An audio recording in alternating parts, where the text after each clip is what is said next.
Good morning, good afternoon, everyone, and thank you for joining us for this exclusive allnex webinar, The Best of Both Worlds, Next Generation Energy-Curable Coatings for Plastics, presented by Marcus Hutchins.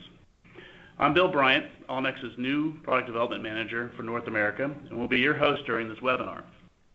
I'd like to let everyone know that this webinar is being recorded and will be available soon after the conclusion for you to review at your leisure. We have muted everyone in this webinar and will give everyone a chance to ask questions at the end via the chat feature of the webinar. If you do hear some noises, please make sure you mute yourself just in case the muting process did not work properly. With that, I'd like to introduce Marcus Hutchins, our technical speaker. Marcus Hutchins is a technical specialist in the technical service group of allnex's RadCure business unit based in Alpharetta, Georgia. He has worked in the field of UVEB curing for more than 20 years and has broad experience in the chemistry and formulation of UVEB curing coatings, inks, and adhesives. Marcus has spent the past 5 years developing his knowledge and expertise in hard coats, lightweight management, automotive, and weatherable coatings employed in consumer electronics and industrial plastics applications. Marcus? Thank you, Bill.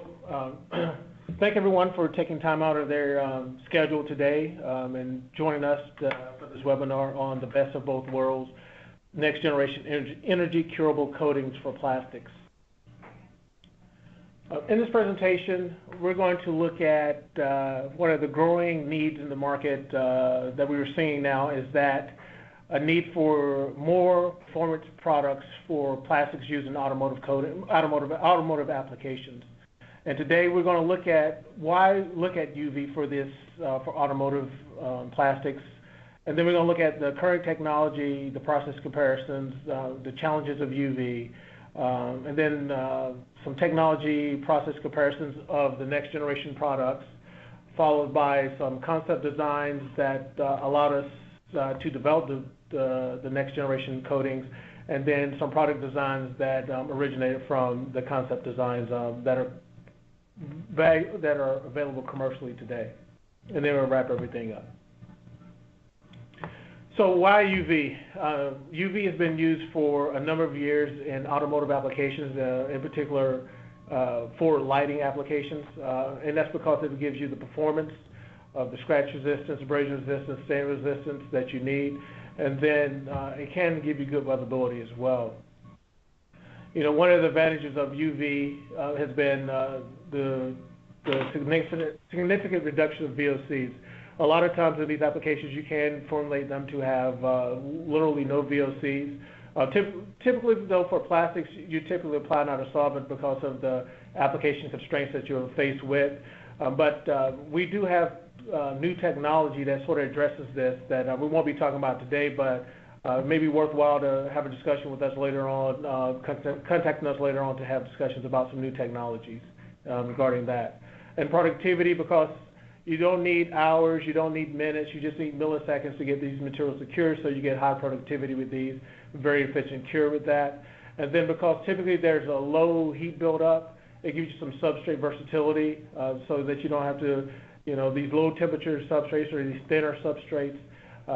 It allows you to use them where traditional thermal technologies cannot be used. And for automotive, how does this translate into automotive applications? For automotive applications, the biggest things that you have to pass now are these automotive cream and lotion tests. In the past, these tests were done at room temperature, but now customers, OEMs are requiring these to be done at elevated temperatures for 24 to 72 hours now, and traditional chemistries tend to struggle with that. What we found in our evaluation of our UV materials, UV-curable materials, a lot of these materials are highly cross-linked, and so they typically don't have a problem passing these tests at elevated temperatures for over a period of time. Another advantage of looking at UV versus conventional systems is that you really can use your same line setup if it's water-based or solvent-based line. You need very little space to retrofit your line with UV lights. You just need a little small space, probably roughly about 12 inches in width, and however wide your line is across to space to install these lines. Suppliers are very good at making these these compact systems fit in a number of different configurations. And then another advantage of UV technology, traditionally, these have been 100% solid systems, and it's been very limited in terms of performance with your water-based technologies. Now there's water-based technologies that allow you to get high gloss, high clarity, with excellent flow and leveling that looks just as good as your solvent-based technologies as well. And then also now, innovations allow for growth and sustainability and to deal with environmental concerns that keep growing as we want to protect our future, and we have to start looking at things that help us protect that future. You know, but the bigger sacrifice, usually there's a sacrifice that you have to give up if you want something that has some bio content, and that's excellent scratch and abrasion, but that's no longer the case. Now you can get materials that have excellent scratch and abrasion resistance without sacrificing the sustainability aspect of that. You know, there's an article that we published in UVEB Technology titled Energy-Curable Coatings for Automotive. It talks a little bit more in depth about some of these topics as well. So when you look at the technology, 1 or 2K conventional systems versus UV, the greatest thing about 1 or 2K systems is that you get a full cure. It's great for various of shapes. You have low shrinkage with these materials, and then they have a history of outstanding weathability. However, though, you do have to have time and you do have to have space because you typically have to wait about 3 days for you to get the optimal performance properties out of these materials. This is a very slow cure process, and typically to help accelerate this or to get consistent performance, usually there's a oven room that these materials are placed in while they finish cure to get those properties. With UV, that's not the case. You have a very fast cure, you have very high scratch resistance because of crossing density, and then it's a small footprint for these materials because you don't have to have an oven to dry these materials or stack and store these materials to wait until they get their final performance. Within milliseconds after cure, these materials are ready to be used. Now, the disadvantage of UV, though, unlike its conventional counterpart, is that if it doesn't see light, it doesn't cure. That's a problem. And then because of the high crossing density, you do have volumetric shrinkage issues that causes a lot of curl, a lot of stress buildup, which can impact your performance properties at the end. And then because UV materials only adhere through hydrogen bonding, typically you can have issues with adhesion on various substrates, especially if you're dealing with materials that are highly crystalline or you're dealing with material that or blends of materials that have various plastics distributed through them. So this is just a little quick illustration of for the technology comparison. It's just an illustration of how long the conventional 1 or 2K systems compare to a solvent-based UV or waterborne UV system. As you see, for a 1 or 2K system, to get your initial properties of a tag-free system, you need about 25 to 35 minutes to get performance, and that's coating to get that initial tag-free surface for that. Now, full properties are not there. You still need about 4,000 minutes, or roughly 3 days, for you to get those full properties to develop. Now, with UV, typically these are applied out of solvent-based systems. You still have the same processing time, but with UV, it cures in milliseconds. So as soon as the material sees the light, the coating sees the light, all your performance properties are there. You don't have to wait hours, you don't have to wait minutes. It's immediate, it's instant cure, instant properties. And the only difference that you see between the solvent-borne UV and water-based UV is really the time to get the water out versus getting solvent out for these. If you actually looked at these based off of 100% solid systems, it'd be less than 1 minute, less than 5 minutes to coat and cure these materials that are 100% solids with those. So there's a tremendous benefit of going from traditional 1K systems to 2K systems, 2K systems. However, you know, the benefit of the high performance, high throughput is ideal, is great for UV. But when you start going into plastics, unfortunately the world is not flat. The world has curves to it. It has ups and downs. It's not a smooth flow. It's not a smooth material. So UV can struggle with those uneven or foldable or bendable or flexible needs in a substrate. It's really ideal for flat, rigid stock to get that high crossing density, the high scratch resistance, things like that. And then that volumetric shrinkage or curl that it ends up resulting in a film application is typically an issue with that. It takes a lot of understanding how to use the equipment, the coating equipment, along with formulating the material to get a balance of hardness and a balance of flexibility with that. And with those, there's always some trade-offs with those. And so it limits the application diversity that you can have with those. So for thermoforming and embossing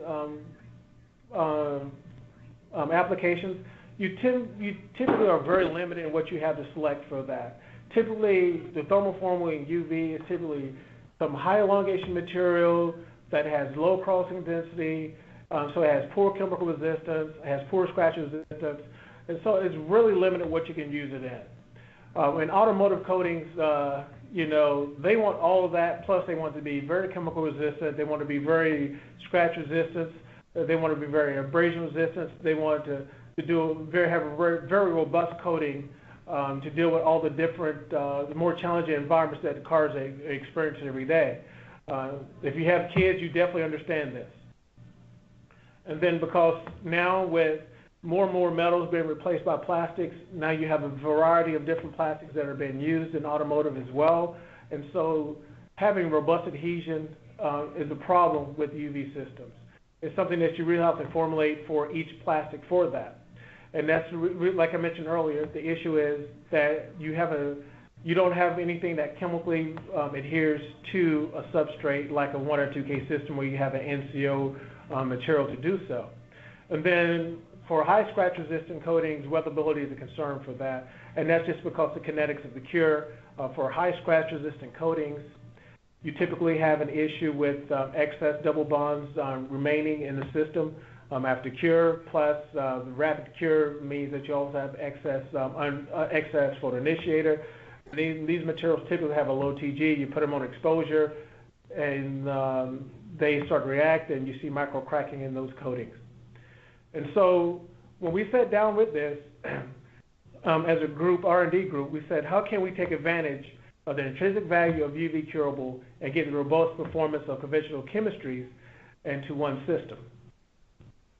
And that led us to an idea to look at the blending of UV technology with thermally initiated poly addition reactions. So you get the productivity of the UV part of it, you get the chemical resistance of it, scratch resistance of it, and then you also get an advantage of, with the thermal part of it, you get a thermal part of it reaction that takes place as well that deals with those places that don't see UV, or it's a shadow area created by curvature of a part. Then you get the robust adhesion, because now you actually have OH materials that help with your adhesion, and then you have NCO part of the system to help with your adhesion to the substrates. And now which allows you now, with the UV portion of it, to now take the UV portion, which is very fast cure, combine it with a slow cure to eliminate the slow cure or minimize the slow cure part of it, the thermal reaction, and now you get faster property development. And then also, we figured that you also would get lower energy consumption, because you don't have to have the longer term drying part of it to get the full properties over 3 days. And this is what we call dual cure technology. So it's taking the best of UV curable systems, it's taking the best of NCO-OH systems, and combining them into a system that gives you both functionalities on the molecule that allows you to get more diversity in applications than what you can do prior to just UV alone or just thermal alone. And so if you look at this chart here, this is in minutes. As you see, the 1 and 2K system, you're talking about 4,000 minutes before you get full cure. Now, what we found with dual cure UV in the first initial processing that we looked at we saw that it's the same processing, just add 30 minutes to this. And data that we're not going to cover today is that we actually see that you can actually get this down to as little as 5 minutes with that. Some of the testing data will show that this is a very consistent process. The double bond conversion, the NCO conversion for these are very consistent. It's very stable over a period of time as well, which is more important. It's just as important for these. Now, what is important that we found with the improved processing, the coating has to be processed a certain way. Typically, you're talking about with UV, we look at it as a monocoat cure system. You apply coating, you apply UV, you get a cross-link system. So with dual cure, you have an NCO aspect of it that has acrylic functionality. You have an OH functionality that also has acrylic functionality in the backbone. So you blend those two materials together, and you get a cross-link, a polyurethane or created. Typically, this is blocking, non-blocking. It has a high degree of stretchability still, has a high degree of chemical resistance as well from the NCO-OH reaction. Now, and then you finish that with UV cure.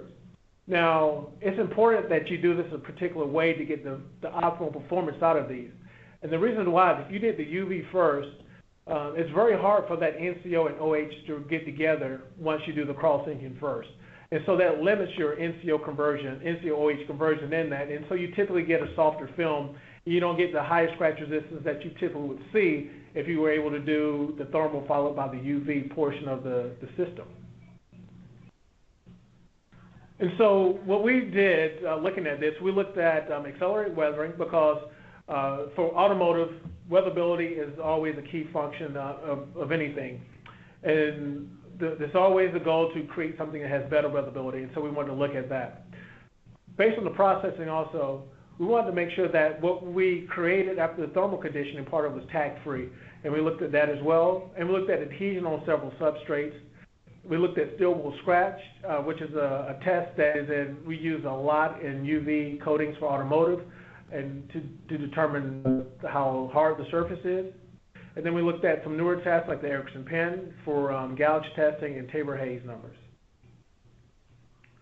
And then also we looked at double bond and NCO conversions using the FTIR because it's most important that the process that we are talking about today that is repeatable and consistent with that. A lot of times when they start looking at, quick example of this, when they start looking at ophthalmic lenses made with UV-curable materials, they would cure these materials with low-intensity lamps. They would put these materials, they would make these lenses, put them in frames, and then send people on their merry way. 4 months after getting the lenses, they would fall out the glasses because the double bonds were not fully converted, and there was a high rate of double bonds remaining, and so they would continue to cure, and the lens would shrink and then fall out the glasses. Not a good product to be promoting as a better way to do things. And so we don't want to do that same thing to you. Hey, this is a great product. It does everything that you wanted to do, but we can't tell you how to make it consistent. We want to make sure you understand how to process it when you get it in your labs and when you get it in production, understand that. We looked at penzol hardness, then we looked at some elasticities, and then we looked at some hand cream and sun cream resistance, and then we looked at humidity resistance. So the products for testing, our concept product was a high TG acrylic. We're just going to touch on that. We also looked at urethanes as well in this, but I'll mention some of that work and how it compares to the high TG acrylic and the reason why we stuck with the high TG acrylic. We were talking about the concept product, the product that came out of the concept, which is Evercoat 1205. In recent developments is the RX20108. With that, the Evercoat 225 is a modifier that we use to improve the hardness. Evercoat 4510, that's an NCO acrylate, same as the 4397 and 4396 and 4397. These are your component 2s for that, and as well as the RX20109. And then also we did work with the Desmondor 3300, comparing that to the hardness and what we were getting with the NCO acrylic. So you can get an understanding the advantages of a product that has the NCO and the acrylic in the same backbone. And so for this, formulation 1, that is a high TG acrylic blended with Abrasion 4510 with that. And then we also modified that hardness by adding Abrasion 225 to that. And the reason why we only added so little of 225 is that even though it's a 10-function material that would do great for hardness, the drawback of it that it will increase the tackiness of the formulation. So while 7 or 8% of the formulation we're able to add without causing any issues with that. We applied the coating on plastic panels on that, and our dry film thickness was roughly about 20 grams per meter square. We did the thermal part of it with the 30-minute cure at 80 degrees C on that, and then roughly about 2,000 millijoules to cure the materials at the end. And then to compare the data that's going to be reported today is the data after 1 week, which is very consistent with the data immediately after the 30 minutes in UV cure. So what we're looking at here for Haze after abrasion.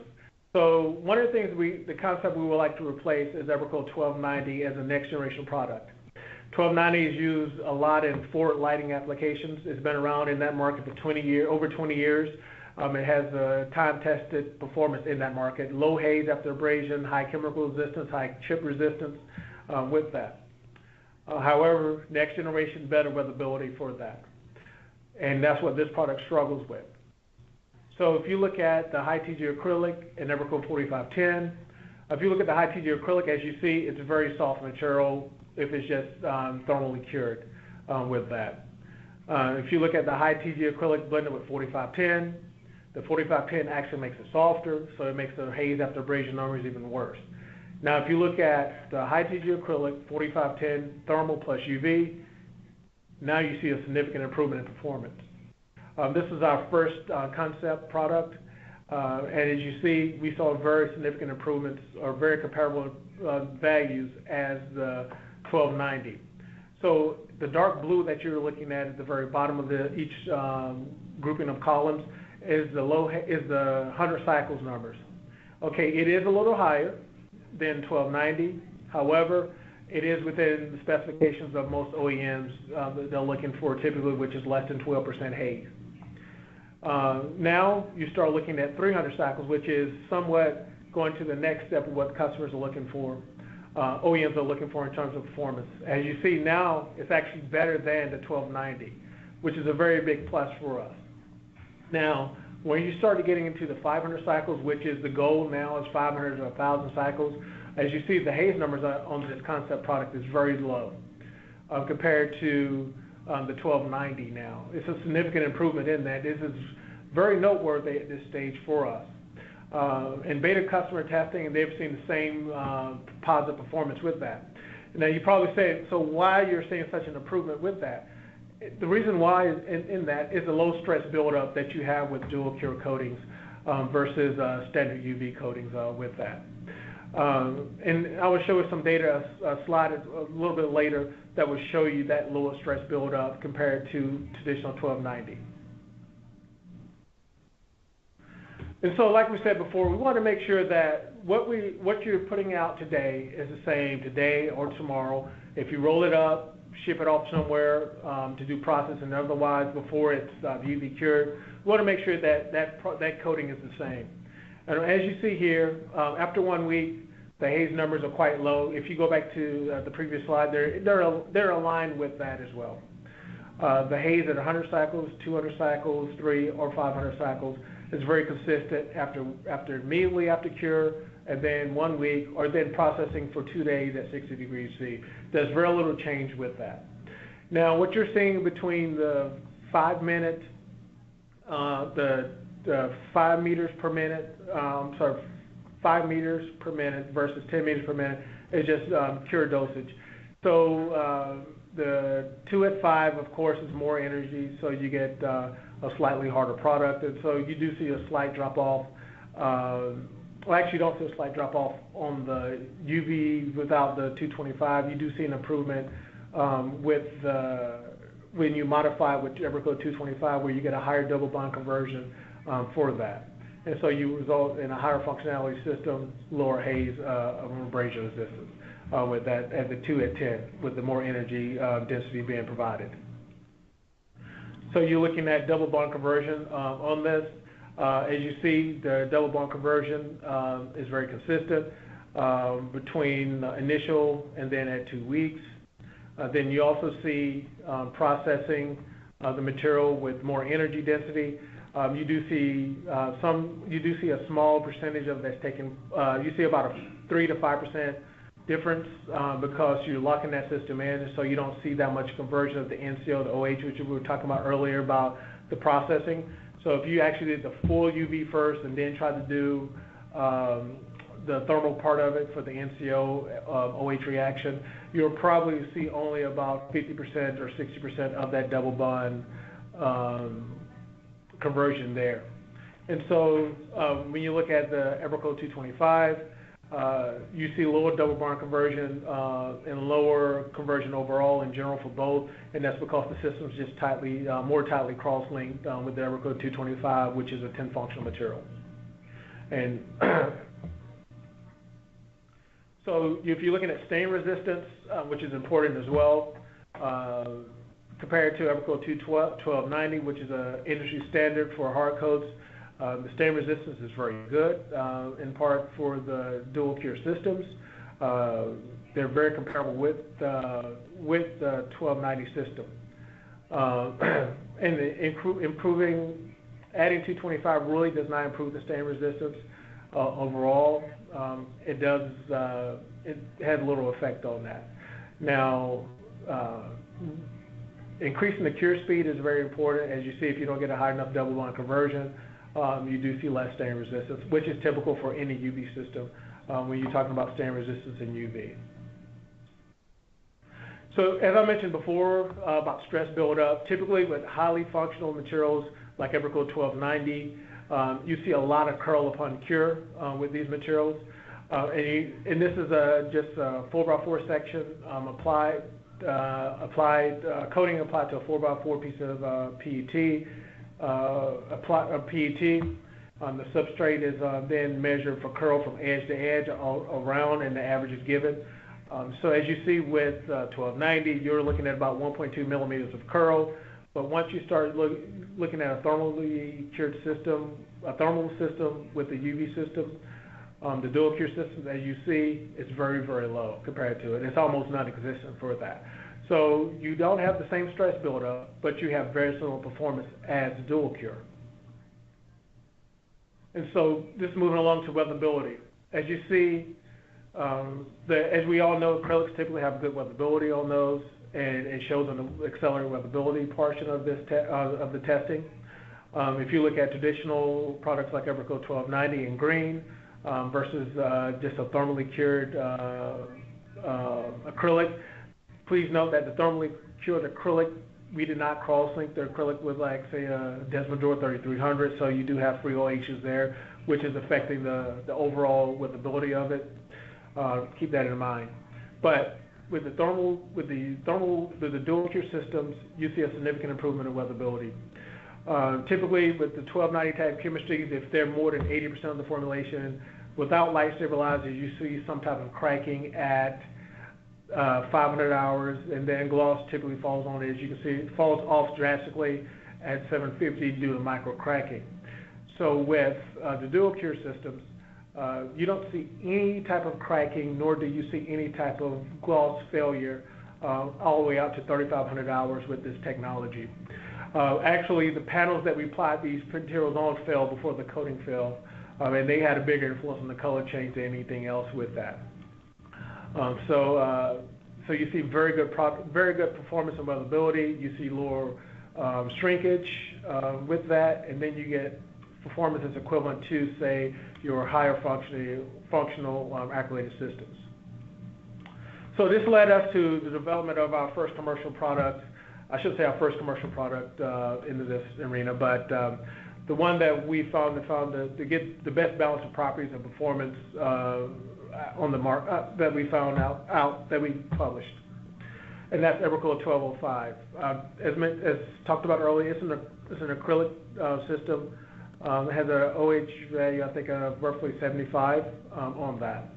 So you take that and we blend it with 4397, which we find is a robust NCO acrylate. So the 1205 is an acrylic that has OH and acrylate functionality in the backbone for it, just to make sure it's clear. Now we do add some dibutyl to this to aid in the speed up the reaction for this.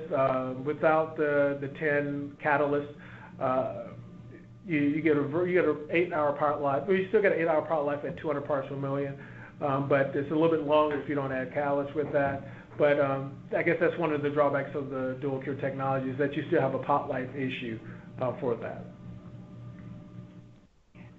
And so this is the Evercool 1205 formulation, and this is the performance that we get.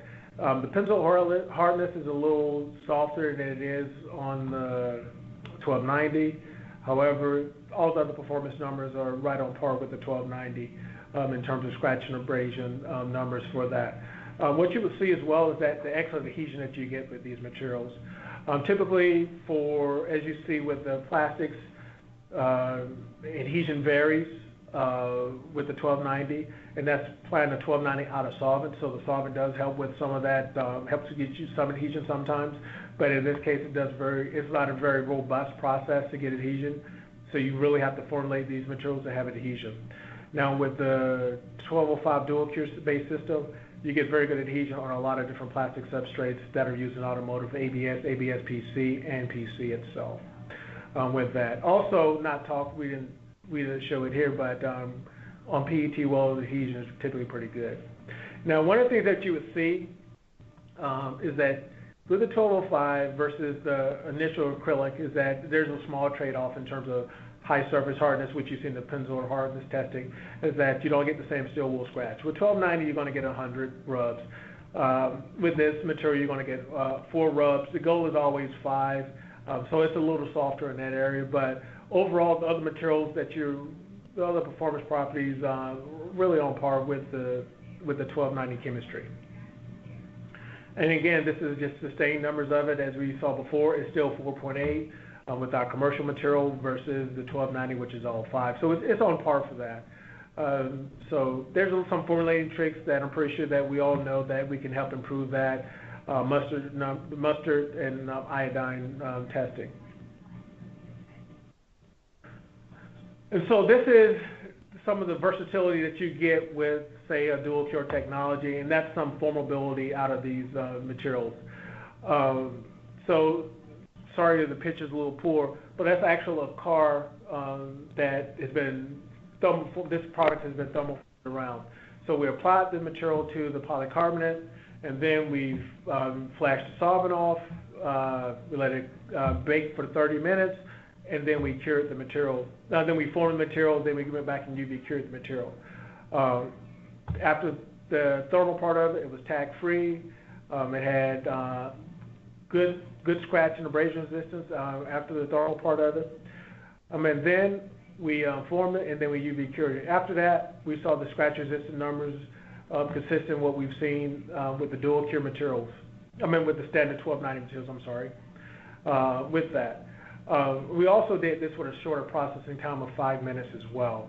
So with the 5-minute processing time that we use to do this part as well, within 5 minutes, we're able to get a very similar performance product as well with 5 minutes, which is significantly less even than 30 minutes. So we've seen some advantages in the chemistry that allows for a shorter processing time as well.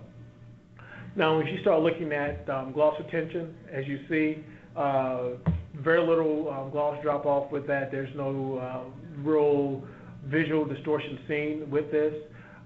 You do see some attack after, you see no attack with the hand cream after 24 hours. On that, very little change. And then sun lotion, you do see some change after 24 hours. But it's very, very good overall. And this is just showing some formulated latitude when you look at what we have currently product offering for these. What's not listed is the RX20109, which is a newer material that we'll talk about a little bit later.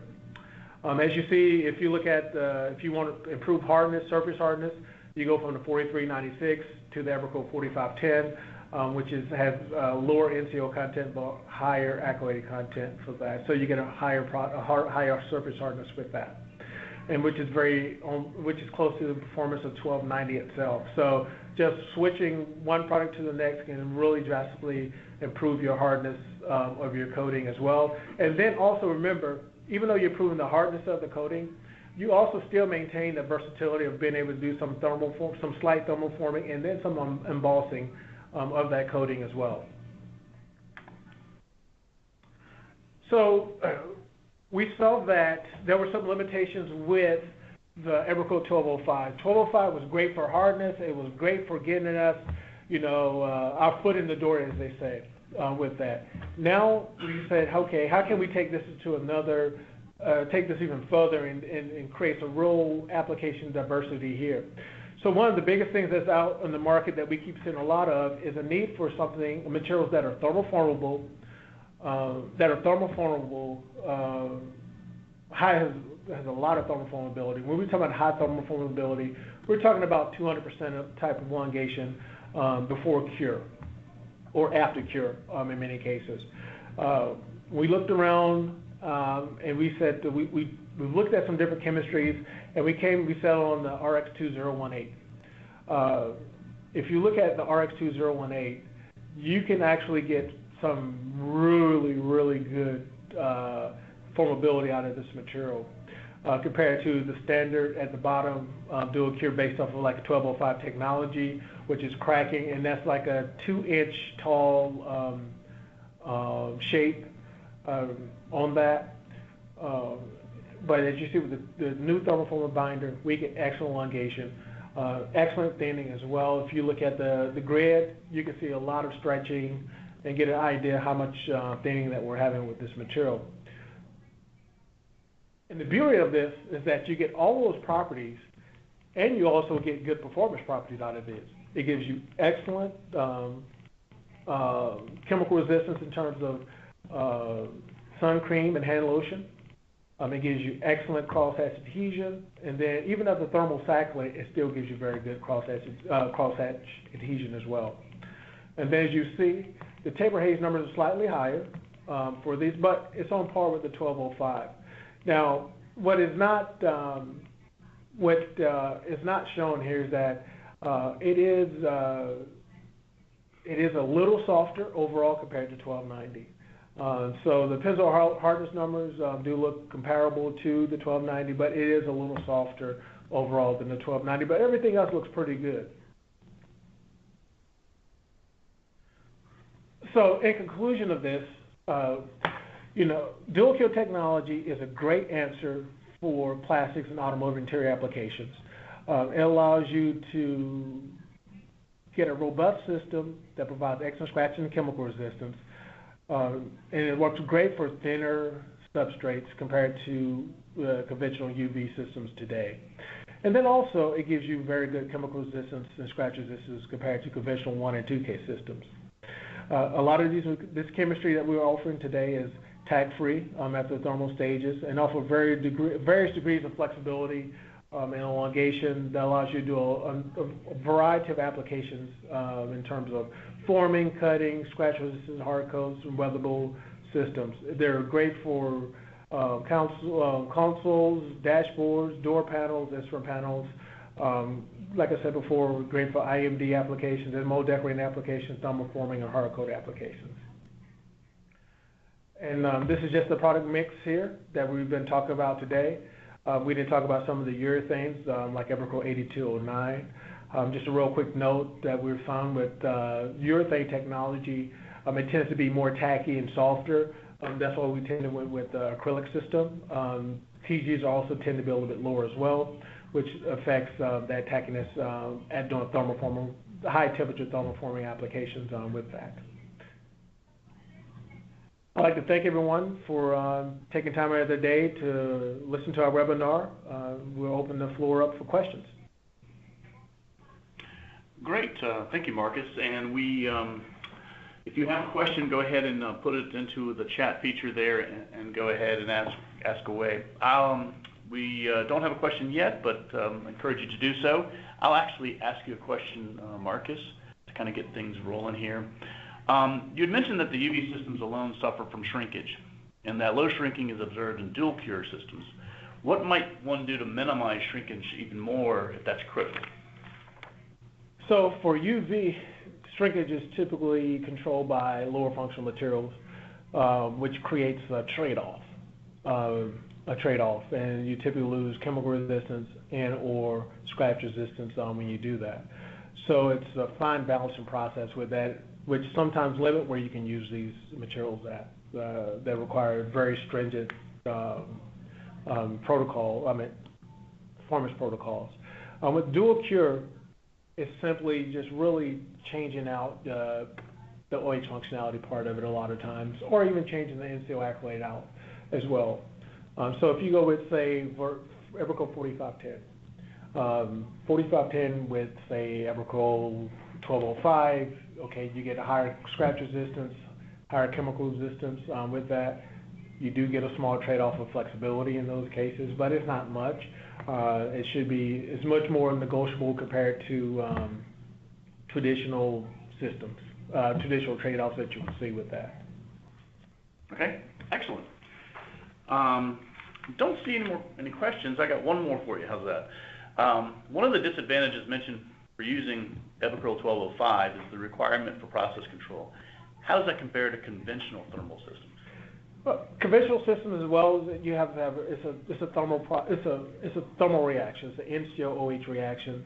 Moisture in the system is in a production setting can affect it as well. So both have to have process controls in place. The advantage of the 1205 or the advantage of the dual cure UV is that you no longer have to really have that tight process control that you would have, because now you're getting a much faster process that allows you to turn that product over a lot faster, that coating a lot faster. So it's much more efficient. It's much more less sensitive to those environmental constraints that you have. But it's still necessary for you to understand how you're indexing your coating, your NCO to OH ratio for that, so that you have, you know what you're getting or trying to get or achieve, and make sure that you're achieving it each time with that. Okay, great. So I don't see any questions coming through, which is fine. You have the contact information there from the presentation. You should have received an email actually prior to the webinar of the presentation itself, and in that presentation has all the contact information on that if you have a direct question after the presentation. And I'd like to thank everybody for joining us. I appreciate your time. And again, the webinar will be available for viewing as well, that you can send links to other people if they missed this webinar. We'll be sharing it through our YouTube channel. So if there's nothing else, I appreciate everybody being here, and have a good rest of the day.